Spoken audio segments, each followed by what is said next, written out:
मन कराई राजा कोइला लुधियान। का हो भास्कर बिहारी, मतलब इतना गाना बढ़िया, लेकिन थोड़ा सा गलती के लिए पूरा गाना बर्बाद कर दिए। तो भैया भास्कर बिहारी राजा का एक गाना आया है पीएस म्यूजिक भोजपुरी पे, जिस गाने का नाम है देवरा घुस जाता घर में। घुस जाता घर में। मतलब इस गाने को भाई ने क्या तराशा है। मतलब इस गाने को शूटिंग है जो एक कमरे में किया गया है, जहाँ पे इस गाने में देवर भौजाई के बारे में बताया गया है। मतलब जो पति है वो घर से बाहर चले जाते हैं कमाने के लिए, तो उनकी पत्नी घर में अकेली रह जाती है और साथ में रहता है उनका एक देवर जो भाभी के घर में आधी रात को पहुंच जाते हैं। आधी रातिया राजा जी। मतलब ये गाना भैया पति पत्नी का और देवर का है। मतलब इस गाने में भास्कर बिहारी राजा ने देवर भौजाई पे बताया है कि मतलब जो पति जो बाहर कमाने चले जाते हैं तो उसकी पत्नी के साथ जो देवर है वो क्या करता है, मतलब आधी रात में उसके घर में घुस जाता है। लेकिन इस गाने में थोड़ा सा हमको गलत लगा कि भैया इस गाने में उन्होंने क्या गाया है, पहले सुनिए। देवर जो बना सोता।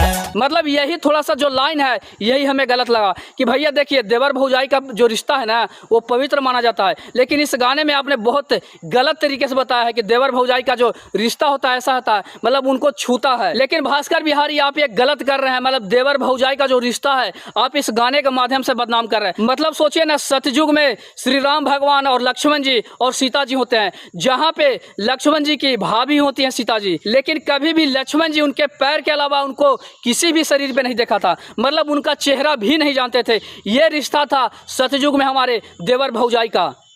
तो भैया इस गाने के माध्यम से आप गलत फैला रहे हैं, ठीक है। आप थोड़ा सा अच्छे अच्छे गाने लाइए, हम आपका सपोर्ट करेंगे। तो आप लोग को अगर ये गाना अच्छा लगा होगा तो इस गाने को पीएस म्यूजिक भोजपुरी पे जाके सुन सकते हैं, जहाँ पे बहुत सारे गाने मिलेंगे। खुशी कक्कर का भी एक गाना मिलेगा जिस गाने का नाम था कुकुर बिलार बनके।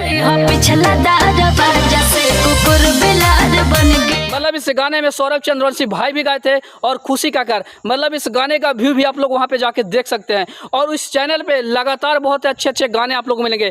एक और गाना इसी चैनल पे आया था, पियावा नचावे नचनिया।